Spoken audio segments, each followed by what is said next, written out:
बच्चों, क्या आपको मालूम है जिस पृथ्वी पर आप रहते हैं वह लगातार घूम रही है। हमारी पृथ्वी अपनी धुरी पर घूमते हुए सूर्य के चारों ओर परिक्रमा करती है। पृथ्वी का अपनी धुरी पर घूमना परिभ्रमण कहलाता है, जिससे दिन व रात होते हैं और पृथ्वी का आकार गोल होने के कारण एक समय में इसके आधे भाग पर ही प्रकाश पड़ता है। वह भाग दिन होता है तथा शेष भाग रात होता है।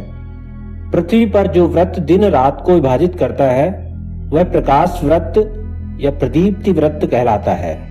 पृथ्वी पश्चिम से पूर्व दिशा में घूमते हुए 24 घंटे में एक चक्कर पूरा करती है।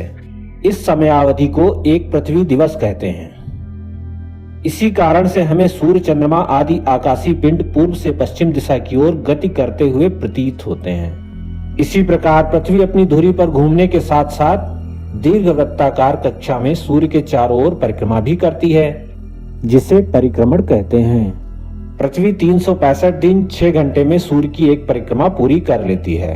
सामान्यतया एक वर्ष में 365 दिन होते हैं, किंतु हर वर्ष के अतिरिक्त 6 घंटे हर चौथे वर्ष एक अतिरिक्त दिन के रूप में जुड़कर 366 दिन का एक वर्ष बनाते हैं, जो अधिवर्ष कहलाता है। इस वर्ष फरवरी में 29 दिन होते हैं। बच्चों, हमें कभी गर्मी लगती है, कभी भीषण ठंड, कभी दिन सुहावने होते हैं तो कभी वर्षा। ऐसा क्यों होता है? आइए जानते हैं। पृथ्वी के अपने अक्ष पर 23.5 डिग्री झुके होने और सूर्य के चारों ओर चक्कर लगाने के कारण ऋतुओं में परिवर्तन होता है। 3 जनवरी को पृथ्वी सूर्य के सर्वाधिक निकट होती है, जिसे उपसौर कहते हैं, तथा 4 जुलाई को सर्वाधिक दूर होती है, जिसे अपसौर कहते हैं। सूर्य से प्राप्त प्रकाश एवं ऊष्मा को सूर्यातप कहते हैं। क्या आप जानते हैं कि पृथ्वी अपने अक्ष पर न झुकी होती तो परिक्रमण गति के बावजूद भी ऋतु परिवर्तित नहीं होती तथा वर्ष भर दिन और रात समान अवधि के होते। पृथ्वी अपने अक्ष पर 23.5 डिग्री झुकी होने के कारण वर्ष भर सूर्य कर्क रेखा और मकर रेखा के मध्य गति करता है, अर्थात 6 माह उत्तरी गोलार्ध में व 6 माह दक्षिणी गोलार्ध में अधिक सूर्य तप प्रदान करता है। 21 जून को सूर्य कर्क रेखा पर सीधा चमकता है।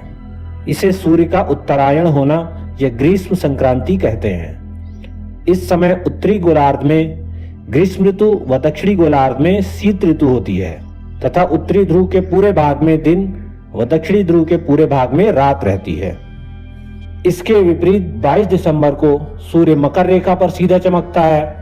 इसे सूर्य का दक्षिणायन होना या शीत संक्रांति कहते हैं। इस समय उत्तरी गोलार्ध में शीत ऋतु तथा दक्षिणी गोलार्ध में ग्रीष्म ऋतु होती है तथा उत्तरी ध्रुव के पूरे भाग में रात तथा दक्षिणी ध्रुव के पूरे भाग में दिन रहता है। इसी प्रकार 21 मार्च व 23 सितंबर को सूर्य भूमध्य रेखा पर सीधा चमकता है। इस समय पूरी पृथ्वी पर दिन रात की अवधि समान होती है। 21 मार्च को वसंत विषुव होता है। उत्तरी गोलार्ध में वसंत ऋतु एवं दक्षिणी गोलार्ध में शरद ऋतु होती है। 23 सितंबर को शरद विषुव होता है। उत्तरी गोलार्ध में शरद ऋतु एवं दक्षिणी गोलार्ध में वसंत ऋतु होती है। आइए बात करते हैं पृथ्वी के ताप कटिबंधों की। कर्क रेखा व मकर रेखा के बीच सर्वाधिक सूर्यातप प्राप्त होता है, अतः इसे उष्ण कटिबंध कहते हैं। कर्क रेखा व आर्कटिक वृत्त के बीच तथा मकर रेखा व अंटार्कटिक वृत्त के बीच मध्यम तापमान रहता है, इसलिए इस क्षेत्र को शीतोष्ण कटिबंध कहते हैं। उत्तरी गोलार्ध में आर्कटिक वृत्त के उत्तर और दक्षिणी गोलार्ध में अंटार्कटिक वृत्त के दक्षिणी क्षेत्रों में सबसे कम सूर्यातप प्राप्त होने के कारण इस क्षेत्र को शीत कटिबंध कहते हैं। तो बच्चों, आप इस वीडियो के माध्यम से पृथ्वी की दोनों गतियों परिक्रमण तथा परिभ्रमण में अंतर, उसके प्रभाव, दिन रात, ऋतु परिवर्तन व विभिन्न ताप कटिबंधों का वर्णन कर सकते हैं। धन्यवाद।